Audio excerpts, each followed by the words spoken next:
នមស្ការថ្វាយបង្គំព្រះអង្គចន្ទមនីដោយសេចក្តីគោរពចាស់ថ្លាខ្ពង់ខ្ពស់បំផុតនិងសូមជម្រាបសួរទៅកាន់ប្រិយមិត្តអ្នកស្ដាប់និងពុទ្ធបរិស័ទជិតឆ្ងាយទាំងអស់ដែលកំពុងតាមដានទស្សនានិងការស្ដាប់ការសម្រាយនៅវីដេអូនៅលើ Channel របស់យើងខ្ញុំពេលនេះប្រិយមិត្តអ្នកស្ដាប់ទាំងឡាយនៅក្នុងសង្គមរស់នៅប្រចាំថ្ងៃរបស់យើងជារឿយៗយើងតែងតែឃើញបាតុភូតចម្លែក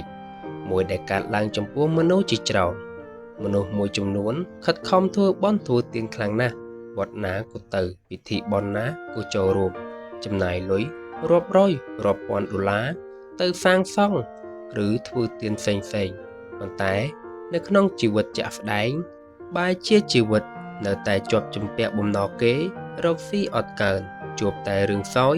និងក្តៅក្រហាយក្នុងគ្រួសារមិនចេះចប់មិនចេះហើយផ្ទុយទៅវិញមនុស្សមួយចំនួនទៀតពួកគេមិនសូវបានទៅវត្តញឹកញាប់ឡើយ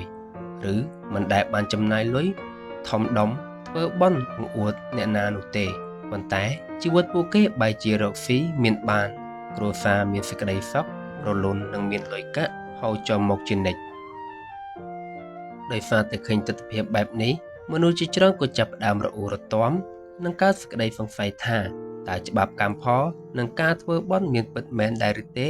តែហេតុអ្វីបានជាខ្ញុំធ្វើបុណ្យច្រើនម្ល៉េះបែរជាជីវិតនៅតែលំបាកអញ្ចឹងនៅក្នុងការសម្ដែងធម៌ដាស់តឿនរបស់ព្រះអង្គចន្ទមុនីព្រះអង្គបានធ្លាប់បានបកស្រាយនៅអាថ៌កំបាំងនៃការធ្វើបុណ្យយ៉ាងស៊ីជម្រៅបំផុតព្រះអង្គបានបង្ហាញឲ្យយើងឃើញថាបុណ្យមិនមែនទាល់ត្រង់ចំនួនលុយនោះទេប៉ុន្តែវាទាស់ត្រង់នឹងចិត្តនិងទិដៅនៃការធ្វើបុណ្យថ្ងៃនេះសូមអញ្ជើញប្រិយមិត្តទាំងអស់គ្នាមកស្ដាប់នឹងការសម្លាយរំអិតនិងរបៀបធ្វើបុណ្យឲ្យបានត្រូវទិសដើម្បីបើកផ្លូវលាភសក្ការៈជាមួយខ្ញុំបាទដូចតទៅប្រិយមិត្តអ្នកស្ដាប់ជាទីគោរពលោកម្ចាស់គ្រូព្រះអង្គចន្ទមុនីធ្លាប់បានបញ្យល់ថាមូលហេតុដែលមនុស្សភាគច្រើនធ្វើបុណ្យមិនបានទទួលផលបុណ្យមិនអាចជំនួសនៃសេចក្តីលំបាកបានគឺដោយសារតែកិលេសបាំងមុខពេលធ្វើបុណ្យមនុស្សជាច្រើនយកលុយ$10ទៅធ្វើបុណ្យប៉ុន្តែឲ្យធុកបន់ស្រន់ឲ្យសុំឲ្យព្រះទេវតាព្រះអន្តជួយឲ្យបានចំណេញលុយ$10,000នេះមិនមែនជាចិត្តជ្រះថ្លាក្នុងការលះបង់នោះទេប៉ុន្តែវាគឺជាកិច្ចសន្យាដោះដោដោយសេចក្តីលោភលន់និងកាលណាធ្វើបុណ្យដោយចិត្តលោភលន់បុណ្យនោះនឹងក្លាយទៅជាបុណ្យសំបកក្រៅដែលគ្មានថាមពលឡើយ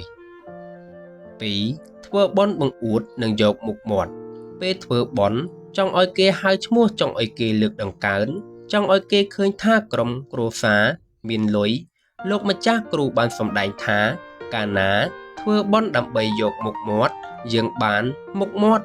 នោះរួចស្រេចទៅហើយតាមរយៈការសរសើររបស់មនុស្សដូច្នេះផលបុណ្យខាងផ្លូវព្រលឹងនិងលាភសក្ការៈពិតប្រាកដនឹងត្រូវបានរលាយបាត់អស់ទី3ធ្វើបុណ្យឯវត្តប៉ុន្តែមកធ្វើបាបក្នុងផ្ទះចំណុចនេះសំខាន់ណាស់មនុស្សមួយចំនួនយកលុយទៅធ្វើបុណ្យនៅខាងក្រៅយ៉ាងធំដុំប៉ុន្តែត្រឡប់មកផ្ទះវិញជេរប្រមាថប្រពន្ធប្តីមើលងាយកូនចៅឬបណ្ដោយឲ្យម៉ែឪលំបាកវេទនាលោកម្ចាស់គ្រូរំលឹកថាបុណ្យនិងបាបមិនអាចយកមកកាត់កងគ្នាបានឡើយការធ្វើបុណ្យនៅខាងក្រៅបានបុណ្យបន្តិចបន្តួចប៉ុន្តែការធ្វើបាបនឹងបង្កើតទឹកភ្នែកឲ្យមនុស្សក្នុងផ្ទះគឺជាបាបកម្មធ្ងន់ធ្ងរដែលដុតបំផ្លាញរាល់លាភសក្ការៈទាំងអស់ក្នុងជីវិតប្រិយមិត្តអ្នកស្ដាប់ទាំងឡាយតើធ្វើដូចម្តេចដើម្បីឲ្យការធ្វើបុណ្យរបស់យើងមានអានុភាពធំធេងនិងអាចបដូរវាសនាពីក្រឲ្យក្លាយទៅជាមានបានលោកម្ចាស់គ្រូព្រះអង្គចន្ទមុនីបានសម្ដែងនូវគោលការណ៍ត្រឹមត្រូវ3ប្រការទី1បុណ្យកើតចេញអំពីចិត្តជ្រះថ្លានិងការលះបង់ពិតប្រាកដចេតនាអ្នកសម្បទាទោះបីជាយើងមានលុយត្រឹមតែ1000រៀលឬក៏500រៀលយកទៅធ្វើទានឬដាក់បាតប៉ុន្តែប្រសិនបើយើងធ្វើដោយចិត្តស្អាតស្អំធ្វើដោយក្តីរំភើបនិងចង់ជួយសម្រាប់ទុកអ្នកដទៃដោយចិត្តស្មោះគ្មានចិត្តចង់បង្អួតគ្មានចិត្តចង់បានប្រៀបនោះលុយ1000រៀលនោះនឹងមានថាមពលកុសលធំធេងជាងលុយរាប់ម៉ឺនដុល្លារដែលធ្វើដោយចិត្តអំនួតទៅទៀត ទី2ធ្វើបន់ជាមួយនឹងស្រែបន់ដែលមានហ្វឺតកន័យបុគ្គលការធ្វើបន់ឬការធ្វើទានដូចជាការដូចយើងប្រោះក្របពូជអញ្ចឹងប្រសិនបើយើងយកក្របពូជទៅប្រោះទៅលើដីថ្មបុគ្គលគ្មានសិលបុគ្គលបោកប្រាស់ទោះខំស្រោចទឹកយ៉ាងណាគោមិនដោះផ្លែផ្កាដែរប៉ុន្តែប្រសិនបើយើងយកទៅប្រោះទៅលើដីមានជីជាតិព្រះសង្ឃប្រតិបត្តិល្អមេដាបិតាឬអ្នកដែលមានសិលធម៌នោះក្របពូជតូចមួយនឹងដោះជាដើមឈើធំហុចផលឲ្យយើងប្រើប្រាស់មិនជាអស់ឡើយ 3. បង្កើតបន្ទាល់ដៃតាមរយៈការជួយសង្គមនិងការអភ័យទោសបុណ្យមិនមែនត្រឹមតែការធ្វើឬប្រគល់លុយឲ្យវត្តនោះទេការនិយាយពាក្យលើកទឹកចិត្តដល់មនុស្សដែលអស់សង្ឃឹមការអភ័យទោសឲ្យអ្នកដែលធ្វើខុសចំពោះការជួយអរទេះឬជួយអ្នកក្រខ្សត់តាមដងផ្លូវទាំងនោះសុទ្ធតែជាមហាផលបុណ្យដែលបង្កើតនៅធម៌ពលមេត្តានៅជុំវិញខ្លួនកាលណាយើងមានធម៌ពលមេត្តាជុំវិញខ្លួនមនុស្សផងទាំងឡាយនិងទេវតាអាណិតស្រឡាញ់ហើយនាំយកឱកាសជំនួញនិងលុយកាក់មកឲ្យយើងដោយមិនដឹងខ្លួនប្រិយមិត្តអ្នកស្ដាប់ជាទីគោរពនៅក្នុងដំបូងមានរបស់ព្រះអង្គចន្ទមុនីតែងតែរំលឹកអំពីច្បាប់នៃលំហូរក្នុងចក្រវាឡទ្រព្យសម្បត្តិនិងលុយកាក់គឺប្រៀបបីដូចជាទឹកទន្លេអញ្ចឹងប្រសិនបើទឹកទន្លេហូរចូលមកហើយយើងធ្វើទំនប់បាំងចិត្តមិនឲ្យវាហូរចេញទៅណាឡើយនោះទឹកនោះនឹងក្លាយទៅជាទឹកស្អុយនិងលិចលង់ផ្ទះសម្បែងរបស់យើងជាមិនខានសេចក្តីលុបលន់និងការកំណាញ់ស្ទើរតែដាច់ពោះមិនហ៊ានចែករំលែកដល់នរណាសោះគឺជាទំនប់ដែលបិទលំហូរនៃទ្រព្យមនុស្សដែលកំណាញ់ខ្លាំងតែងតែជួបប្រទះនឹងហេតុភេទធ្វើឲ្យបាត់បង់ទ្រព្យសម្បត្តិវិញជានិច្ចដូចជាត្រូវគេបោកឈឺស្កាត់ចំណាយលុយមើលជំងឺឬកូនចៅយកទៅបំផ្លាញចោលផ្ទុយទៅវិញមនុស្សចេះចែករំលែកចេះធ្វើទានគឺប្រៀបបីដូចជាទន្លេដែលមានច្រកចរន្តទឹកហូរចេញកាលណាមានលំហូរចេញដោយចិត្តជ្រះថ្លានោះចរន្តទឹកថ្មីដែលស្អាតនិងមានប្រយោជន៍នឹងហូរចូលមកជំនួស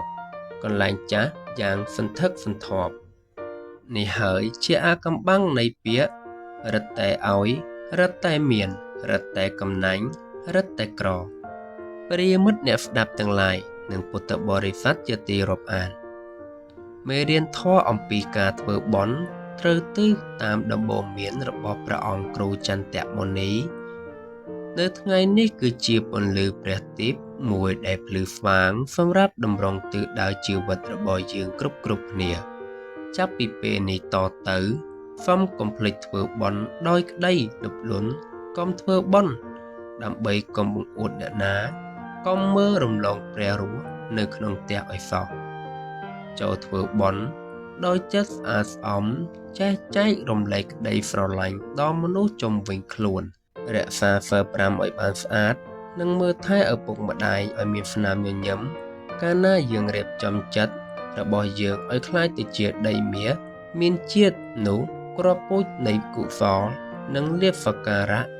នឹងលូតលាស់ឡើងយ៉ាងលឿនបើកផ្លូវឲ្យជីវិតរបស់បងប្អូនទាំងអស់គ្នាជួបតែភាពស្តុកស្តម្ភត្រជាក់ត្រជុំនិងរុងរឿងដូចតទៅខ្ញុំបាទសូមថ្លែងអំណរគុណយ៉ាងជ្រាលជ្រៅចំពោះការអ្នកតាមដាននិងស្ដាប់ប្រិយមិត្តទាំងអស់គ្នាប្រសិនបើអត្ថបទនេះមានប្រយោជន៍និងផ្ដល់នូវសេចក្តីជ្រះថ្លាសូមកុំភ្លេចជួយចុច Subscribe និង Share វីដេអូនេះទៅកាន់មនុស្សជាទីស្រឡាញ់ផងដើម្បីចែករំលែកពន្លឺព្រះធម៌នេះសូមជូនពរឲ្យប្រិយមិត្តគ្រប់រូបទទួលបាននូវពរទាំងឡាយ4ប្រការគឺអាយុវណ្ណៈសុខៈពលៈកំបីឃ្លានឡើយសូមអនុមោទនា